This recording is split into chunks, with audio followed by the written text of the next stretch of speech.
Blessing o grasya gikan sa kalangitan human ang bag-ong tuig. Kini na lang ang buot unaw-naon sa Bureau of Fisheries and Aquatic Resources kon BFAR sa Sorsogon Region sa pagputi og halos pagtaklob gamay nga mga isdang lupoy sa baybayon sa barangay Tinuto, Maasim, Sarangani Province Domingo sa buntag. Kasi isa sa mga tinitinan natin ngayon yung occurrence of yung upwelling.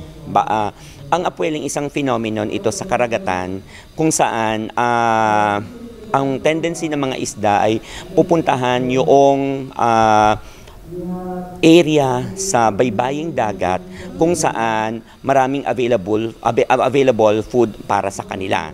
So, nangyayari si upwelling dahil doon sa pag-aakyat ng mga malalamig na tubig gawa ng natural occurrence doon sa phenomenon ito sa karagatan. Sa gihimong inisyal nga assessment sa BFAR sa Region 12, mihatag si Sabal og pipila ka nakita nilang rason aron mapasabot ang phenomenon. Isa sa mga tinitingnan natin, ang tanong is bakit dumagsa sila doon. Maaaring na-attract sila sa maraming phytoplanktons, pagkain ng yung mga natural na pagkain ng mga isda doon sa lugar.